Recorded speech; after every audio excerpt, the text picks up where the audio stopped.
Can Spencer Rattler in South Carolina break the hearts of the Tennessee Volunteers for the second year in a row? I'll be discussing that and plenty more with Locked On Vols host Eric Cain on this special crossover edition of the Locked On Gamecocks Podcast. You are Locked On Gamecocks, your daily podcast on the South Carolina Gamecocks, part of the Locked On Podcast Network, your team every day.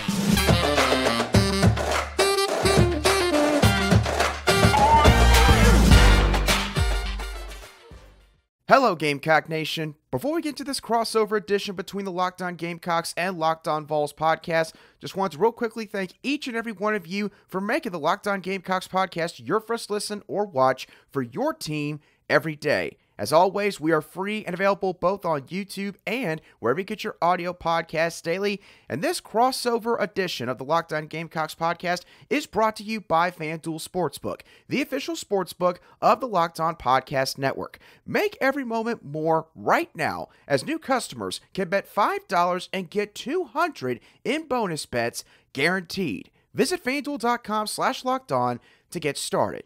With that being said, Eric, take it away. Hey, what's up, everybody? I am Eric Cain, the host of Locked On Vols. Andrew Lyon, host of Locked On Gamecocks, and this is Locked On Podcast Network crossover. Big game, Andrew. Tennessee and South Carolina. Tennessee 3-1. Ain't played nobody, Paul. And South Carolina 2-2. Been very much battle-tested. Under the lights, Neyland Stadium. Everybody's going to be liquored up. Dark mode activated here for Tennessee. It's a big one, man, and I'm looking forward to previewing this one with you over the next 30 minutes. Yeah, for sure, Eric. I think that South Carolina fans, maybe not quite to the same level as Tennessee fans, but they've been looking forward to this matchup as well for a very long time. I quite honestly think it's being overlooked a little bit by the national media this week. There's been a lot of talk about Kentucky, Florida, a lot of talk about, I think, LSU, Ole Miss. And don't get me wrong, those are great SEC matchups. But in terms of pageantry, what people think is going away in college football, if you're someone that cares about that, you're going to want to tune into this game. It's going to be a good one. Yeah, I think so too. I mean, we're gonna talk about the quarterback matchups in this one.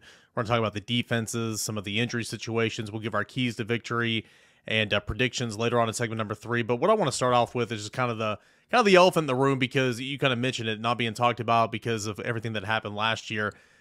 You and I did this crossover last year. I think the line at the time might have been 21 in favor of Tennessee. I picked Tennessee to cover that. You picked Tennessee to cover that.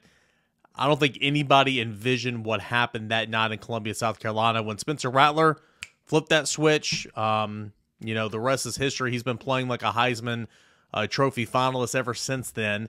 But for Tennessee, at least, it's you got knocked out of the playoffs, or playoff contention. You lost your quarterback. You were essentially embarrassed on national television. I think that's a big reason why nobody said it this week, but these players circling it on the calendar. Josh Heupel circled this one on the calendar. And obviously it's a big win, just seeing what else is in store on this schedule for Tennessee and South Carolina.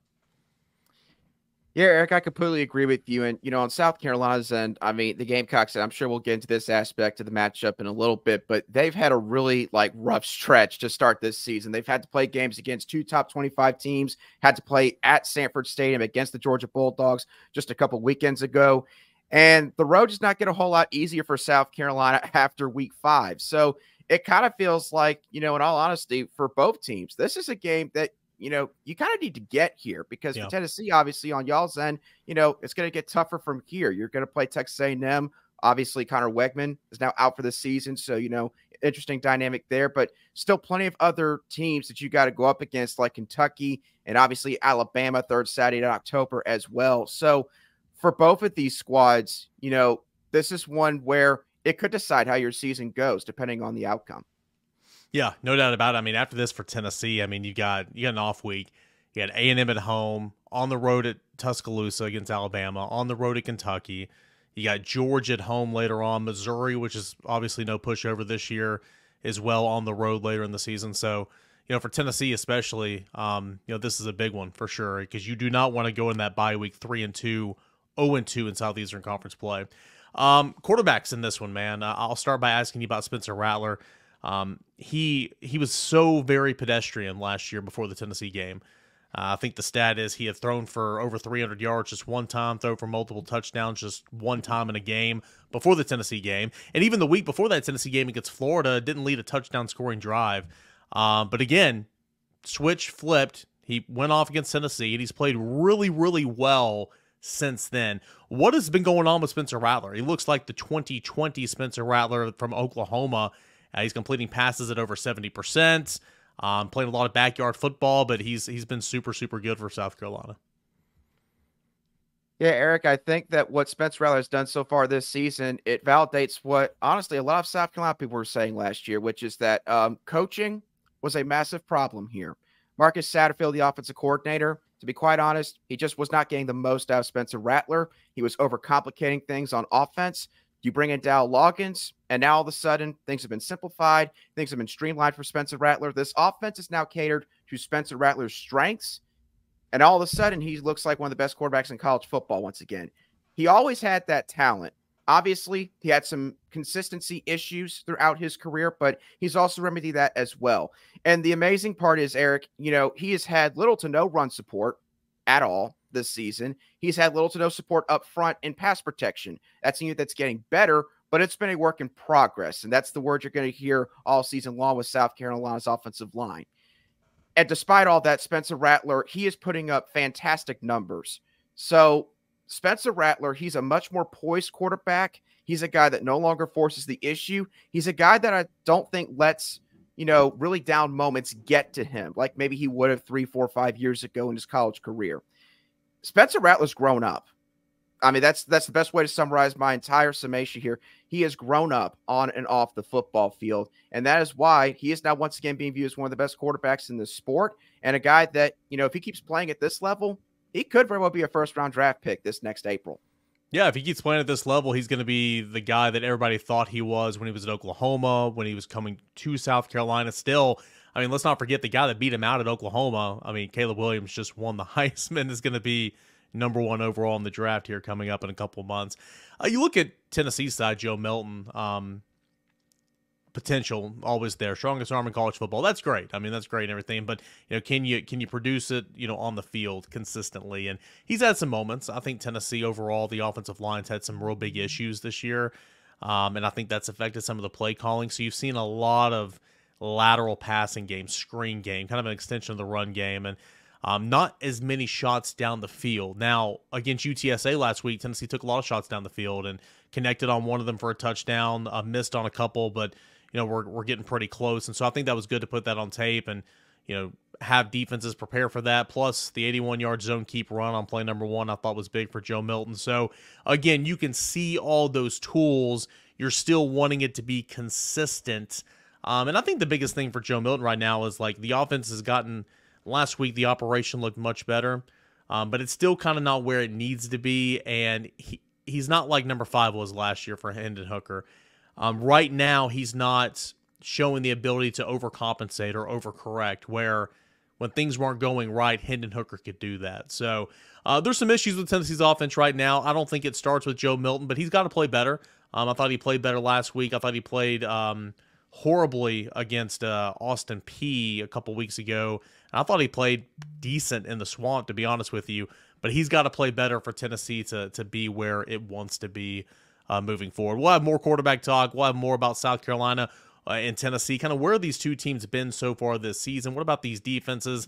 All that coming up in segment #2 of a Locked On crossover with Vols and Gamecocks here with Eric Cain and Andrew Lyon. Want to tell you guys about our friends over at FanDuel. It's America's #1 sports book. No better time to join FanDuel than right now. College football season, the NFL, and with that NFL, you get $200 in bonus bets guaranteed when you place a $5 bet right now. That's $200 in bonus bets, win or lose. Andrew, I know we're going to get into this in segment 3 here in a moment, but I'm not going to lie to you. When I went to FanDuel earlier in the week and saw this game, Tennessee and South Carolina, opening, I believe, at 10.5, and now at the time of this recording, it's at 12.5. I was a little bit surprised, weren't you? Very, very surprised, for sure. I mean, and again, we'll talk about who covers and all that type of stuff, but I thought that line was just a little bit overblown for Tennessee and South Carolina. But again, if you think that as well, you can go ahead and jump on South Carolina right now over at FanDuel Sportsbook. If you're not comfortable with some spreads or some totals, those over and unders, I encourage you, if you're new, maybe check out those props. So easy, so fun to do. prop bets over at FanDuel Sportsbook right now. Visit FanDuel.com/lockedon to kick off the NFL season and the college football season today. FanDuel, it's the official partner of the NFL.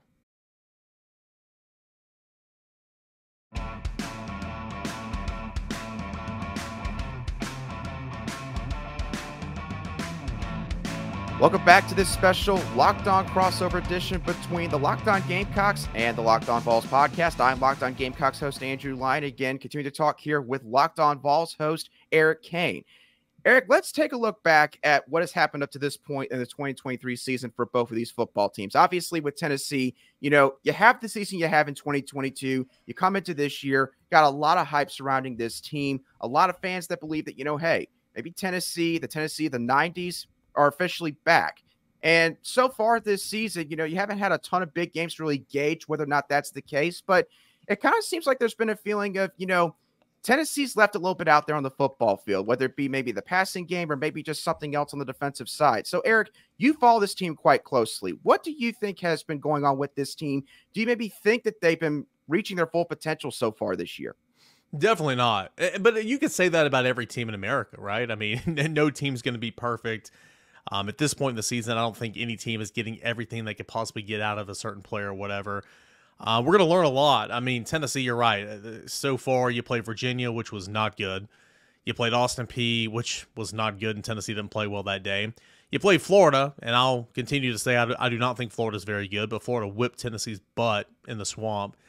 And then you had UTSA. I mean, Tennessee has really, truly not been tested, especially in terms of quarterback play. And so you're going to find out a lot about Tennessee and this Josh Heupel program here in his third year on Saturday night, in my opinion. So, they've left a lot out there. The offense, I mentioned that in segment number 1, the operation's not been as clean. It got a lot better last week, in my opinion, but on the road, and I know this is going to be a game, and this is something South Carolina's going to have to worry about at Neyland Stadium, but on the road in the swamp, I mean, communication was an issue, crowd noise, they let it get to them, so many procedural penalties. They were starting behind the sticks. The run game wasn't there as well. I didn't like the play calling in that game, but it was limited because of all that. I just didn't think the operation offensively and the tempo, really looked up to par. And at that point in time, really even still now, if you're not running tempo and you're Tennessee, who are you? You're an offensive line that's not very good right now, and you got a quarterback that's playing average, and that's not good enough. So it got a little bit better last week, and I'm intrigued to see kind of where it is against an SEC defense again. Here Saturday night. Defensively, I think the defensive line is better.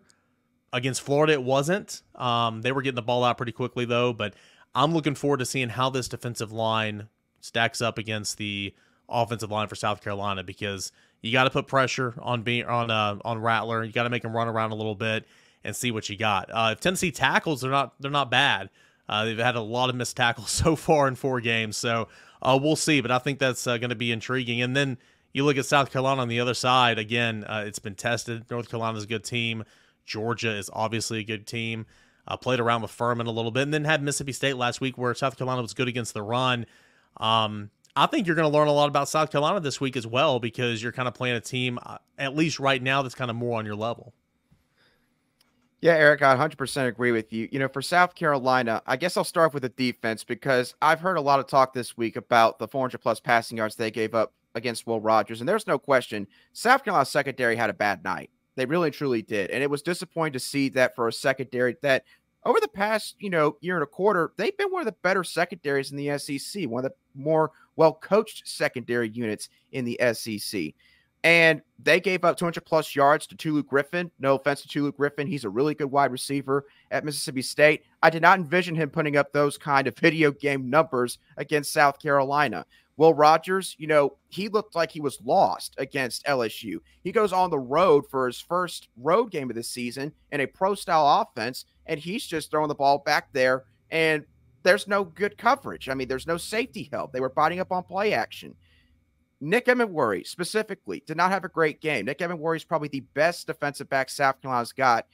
I don't think you can bank on that happening 2 straight games in a row. I'm pretty sure that Torian Gray and defensive coordinator Clayton White made a point of emphasis this week to get those issues corrected, whether it be communication or maybe, hey, the coaches got to make quicker adjustments in terms of maybe who's playing that nickel corner slot, because there's been some injuries back there for South Carolina. David Spalding's been banged up.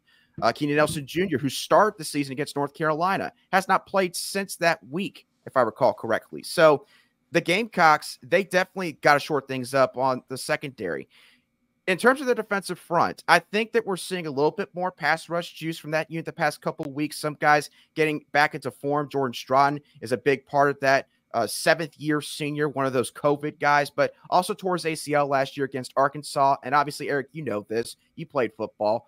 You don't bounce back from those injuries that quickly. At least you don't mentally. But as you continue to play these games, that's when you really start to get back to sort of the old you. And George Straughn's starting to do that, showed that against Mississippi State. Another guy to watch is TJ Sanders on the interior. I think if South Carolina's going to win this football game against Tennessee, they're going to need number 90 on the inside to have a really big game. And he's been showing that so far. He showed up against the Georgia Bulldogs in a big way. So you would hope that that would mean, if you're a South Carolina fan, that he could do that against this Tennessee offensive line, which, as you said, maybe has not been the most consistent so far this year. And then at the linebacker core, Debo Williams, guy just can absolutely wreck plays in the run game by himself. He's a really solid backer, third-year player in this system now. You can just see how confident he is. Stonebland's another guy that's going to have a good game. Stonebland, admittedly, he's a guy that he works really hard. Nobody ever denies that in terms of his preparation in the film room and on the practice field. But Stonebland, sometimes he can find himself maybe being a little bit slow to react. Maybe he's out of a certain gap that he needs to be in because he's trying to analyze everything that's going on in the backfield. So he's going to be another key player for this Gamecock defense. But all in all, Eric, I think rush defense-wise, they've been okay. Pass defense, no doubt. You have to get better, especially if Tennessee gets the ground game going, which I know sets up everything else for that offense. Yeah, that's going to be one of the keys that we'll talk about in segment number 3, at least for Tennessee's side. You got to run this football. You got to be over 150, even you'll be pushing 200, in my opinion, to win this football game. Because, again, one of the biggest misconceptions about the Josh Heupel offense, he just throws it around everywhere. It's air raid. No, it's not. I mean, you run the football. Tennessee led the nation in rushing touchdowns last year. Tennessee has averaged 200 yards rushing a game since Josh Heupel's been here. And right now, they got 3 backs that they like an awful lot. And so I think that's going to be key. Tennessee's defense, I talked a little bit about it a moment ago, but, Aaron Beasley at linebacker, stud. He's playing like one of the best defenders in the Southeastern Conference right now. You're really missing Keenan Peely. You talked about, tearing your ACL. He tore his ACL at BYU in 2021, and he played all last year. He came back, played, but he was never quite himself. Transfers to Tennessee. Everybody this offseason was talking, just raving about Keenan Peely. He's a bigger guy, kind of an old-school middle linebacker, but he's so quick. He's so elusive outside of the box. He played so well against Virginia in the opener, and then tore his tricep, and he's going to be out for a long time. So you're really missing Keenan Peely, his leadership, his experience at linebacker. So having to play a lot of young guys, Elijah Herring, Arian Carter, they're having to grow up in a hurry. Everybody remembers Kamal Hadden at cornerback, and I don't know what was worse about that game last year. Tennessee getting his butt whooped, or Kamal Hadden getting up talking trash after, allowing a first down after first down after first down. To his credits, he has not talked crap since. I'm sure he, got blessed out for that. He is super inconsistent. He's arguably Tennessee's most skillful and best defensive back. And then sometimes he just won't even make a play on the ball. So he'll play some. Tennessee has a big rotation at safety and at cornerback. We'll see if Danico Slaughter can get back in there. And then, again, the defensive line for Tennessee, I think it's better. I'm intrigued. Tyler Barron, Omar Norman-Lott, Amari Thomas, Bryce Neeson, James Pierce. There's a lot of names that are playing a lot of good football right now. Didn't show up against Florida. Will it show up against a weaker offensive line in South Carolina? We'll have to see. I want to get into the keys of the game. I want to get into predictions and a little bit of an injury report for Tennessee and South Carolina. We'll do that when we return right here on Locked On Vols and Locked On Gamecocks.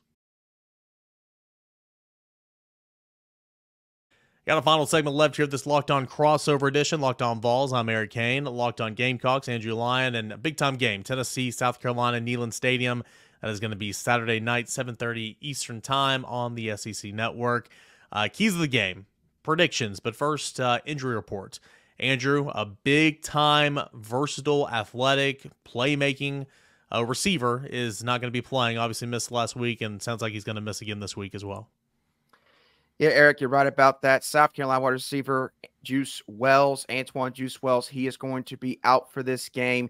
He's been dealing with a lower body injury. He kind of got hurt in the preseason, apparently had some sort of procedure done to correct that injury, and then tried to play sparingly against North Carolina Furman, and then went out there and started against Georgia. And South Carolina fans can recall that first drive against Georgia. It was masterful. Gamecocks drove down the field. It was capped off with a wide receiver screen touchdown pass to Antoine Juice Wells, where he evaded multiple defenders in the secondary. And Gamecock fans, I'm sure, were overjoyed because they were like, we finally got our star wide receiver back. And then he exits the game, and he's not played a snap since. So, obviously, again, that is the sport of football. It can be taken away from you after just one possession in a game.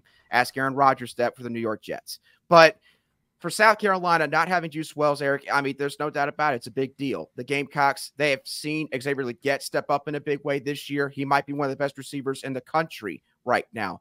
But South Carolina, if you're going to win a game like this on the road at night, I think you do need to have someone else step up. And obviously, I can get into that a little bit more when we get into the keys to victory. But I know on Tennessee's end, they're also dealing with plenty of injuries. So what else going on with the Volunteers? Yeah, man. I mean, it's wild. Elijah Simmons hadn't played yet this game. This year. He's a defensive lineman. He's out. He'll be out. Linebacker Keenan Peely, he'll be out, like I mentioned. On Saturday against UTSA, now you had a lot of guys leave with injury. I think majority of those guys could have came back in and played, like it was South Carolina, but why risk it when you're up 31-0 at half? Running back Jalen Wright, one of the better running backs in the Southeastern Conference, got banged up a little bit. I think he's going to be okay. Left tackle John Campbell, heard that he's going to be all right. Wide receiver Brew McCoy and Ramel Keaton, Kelsey Pope, wide receivers coach, said at the Quarterbacks Club on Monday that everybody's going to be available for him. We'll learn more when Josh Heupel speaks to the media here later this morning on a Thursday. We won't really learn more. He won't say anything. But, I heard that the majority of these guys are going to be back. Defensively, Aaron Beasley left. He should be fine. Trying to think of anybody else that's big. Center Cooper Mays, yeah, again, he hasn't played yet this season. And I was talking about that operation earlier in the episode about how it's not being clean and crisp. Tennessee's center starts the tempo because, you got to get the ball back, set it, allow everybody else to get set, and then go. Cooper Mays had, a triple hernia surgery, had to repair a tear on the abdominal wall and all that. That was during camp, and, he was cleared for contact, I believe, Florida week, which was 2 weeks ago. Did his first true, week of practice last week, and I think he's on track to play this game. So that'll be a huge boost for Tennessee to get its center back in Cooper Mays, and we'll see if he starts, how much he plays, but I'm expecting Cooper Mays to play. So Tennessee a little bit banged up right now, but I think overall the majority of those guys, even Joe Milton had his knee tweaked a little bit. He should be fine. I think the majority of these guys are going to play for Tennessee, and obviously for South Carolina, they'll have to be ready for it because for South Carolina to pull off this upset on the road in a hostile environment, they're going to have some things go their way. No question about that, Eric. And I guess with that being said, we'll go ahead and get on into our keys to victory for this game. So if you're South Carolina, I'll go over these pretty quickly. First key to victory, I think you got to at least match what Tennessee does early in this game. You're going to be playing in Neyland Stadium. It's a blackout from what I've been hearing. It's at night. Tennessee wants revenge. If you're South Carolina, the absolute last thing that you can afford to have happen in this game is for you to go out and get off to a slow start offensively and have Tennessee go out there and score, whether it's a touchdown, a field goal, or 2 touchdowns, and let that crowd really get into this game. You cannot afford to have that happen. If you let that happen, then the game could be over before it starts, in all honesty, because then Spencer Rattler's going to have to sit back there and throw the football even more than he already does, and Tennessee could just pin their ears back and get it after the quarterback. You do not want that in this football game. Second key to victory, win on early downs on both sides of the ball. Cannot get behind the sticks. Tennessee's defensive front, they're athletic, they are fast. Your offensive line, been very inconsistent, especially that right side, which you're still trying to figure out right now. You cannot get into third and longs where Tennessee can use some of their pass rushing packages. I hear they got a cheetah package. They'll put 4 edge rushers all along the line of scrimmage, give them wide splits, and just tell them to go on and get after Spencer Rattler. Again, cannot have that happen. At the same time, you do not need Tennessee's ground game to really churn out 5, 6, 7 yards consistently. You want to hold Tennessee to 1 or 2 yards per rush so that way you force Tennessee's number 7, Joe Milton, to have to make more plays in the passing game. And then the last one, just be ready to make plays when needed. I talked about Juice Wells being out for this game. If you're South Carolina, you got to have other guys step up. You know Spencer Rattler's going to make plays. You know Xavier Leggett's likely going to make plays. Who's going to be that third guy on offense? Maybe it's a Trey Knox at tight end. Maybe it's Amarian Brown, who is coming back this week from a hamstring issue that he's been dealing with for the past couple of weeks. It's a guy that's got take off the top of your secondary type speed. He's got track level speed. And then defensively, again, you're not going to probably play perfect, but when you need to make a stop, can you make that stop? That's all going to be very important for South Carolina. And to give my final prediction on this game, Eric, I think that in this game, it's going to be a close game. I don't think anyone's going to run away with this. I don't think that Tennessee's going to run away with it as much as they would like to. But I like the matchups for Spencer Rattler schematically speaking. The fact he's going up against a defense that seems to run a lot of zone coverage, I think that he's going to be able to take advantage of that. I think that South Carolina can slow down Tennessee's ground game enough, not stop it, but slow it down. And I just feel like that Tennessee's got a ton of pressure coming into this game. Obviously, it's an important game for both teams, but it really feels like that for Tennessee, it's like if you don't win this game, what does that mean for the rest of this season? Does that mean that maybe, just maybe, last season, we got to temper expectations now a little bit because that being 0-2 start in SEC play? I know that Josh Heupel, he's probably been cooking up something for the last 8, 9, 10 months for this one game alone. But once the ball's spotted and we're actually seeing it get snapped, all that goes out the window, and at least in terms of the emotional side of things. I think South Carolina makes a special teams play late in the end. I think that they're going to win this game 34-31. So I think that they cover the spread of 12.5 points set by FanDuel, and they win this game outright. It's funny, man. Your prediction, literally my prediction, flip it. 34-31 Tennessee. Little spoilers there. Well, I'll get to my keys after this, but since I started there, I was talking to a buddy earlier before we were recording this. I mean, it would not shock me whatsoever if Tennessee loses by 25. It wouldn't shock me whatsoever if Tennessee wins 34-31. It's a huge game. I agree with you, man. I think this is a must-win game for both. Now, when I say that, Beamer's not getting fired, Heupel's not getting fired. But for what you want to accomplish this year, I think it's a must-win. I think it's a must-win game. It's a huge game. And, again, Tennessee's already 0-1 in SEC play. I know South Carolina's 1-1, lost to Georgia, beat Mississippi State. You need to get this win because if you lose this game for Tennessee, I mean, you're staring at A&M in 2 weeks, going to Tuscaloosa, going to Kentucky, Georgia at home, going to Missouri. I mean, it's some tough sledding. But I truly do believe. Let me ask you this real quick, and I asked somebody else, and I want to make sure I understood correctly. In Georgia, South Carolina allowed the crowd noise to affect its offensive operation, right? There were some false starts. There were some. There was a lot of that in that game, right? Because for Tennessee at Georgia last year, at Florida this year, Tennessee, the crowd affected Tennessee, and if that's the case, I think Neyland can affect South Carolina offensively. I think that could be a key to the game as well. Yeah, no, you're right, Eric. 6 out of the 8 penalties that South Carolina had in that Georgia game were offensive procedural penalties. Yeah. So yeah, and I was going to say I think that's going to be a big time key for Tennessee, for the fans, for the environment. Neyland is going to be rocking dark mode activated, black jerseys. It's going to be a big time game. Plus what happened last year. I think all that plays into it. I'm putting a lot of stock into that. And again, Tennessee is, from what we've seen on the field so far, especially offensively, a lot to be desired, but it's been close a couple different times. So I'll pick Tennessee 35-30 or 34-31 because of a lot of that. They got to run the football, key to the game. You got to be pushing 200 yards. You got to be pushing 200 yards for sure. Defensively, you got to get after Rattler, but you got to keep your rush lane integrity. The ends cannot get blown out. You can't get washed either. These inside presence have got to keep their integrity because Rattler's going to come up the middle. I think that's going to be huge. Linebackers have got to make tackles in space because there will be opportunities. And then again, I think there's going to have to be a special teams play, whether it be a return, whether it be a punt that completely flips the field. Something's got to happen in special teams. So we'll see. I'm expecting a big-time football game, but I'm going to go the inverse of what you said. I'm going to go 34-31. Tennessee at home takes down South Carolina, but South Carolina does cover, and both our scores, obviously the same score. It hits the over as well. Yeah, Eric, I'm going to be up there in Knoxville, by the way, for all you Gamecock fans. So if you happen to see me, feel free to say hi real quick before the game starts. And yeah, either way, I think we're going to see a lot of fireworks being set off once again this year, but this time, especially from both offenses equally. So very excited for this game. And again, I think that this is the best game of the weekend by far in this conference. No question about that.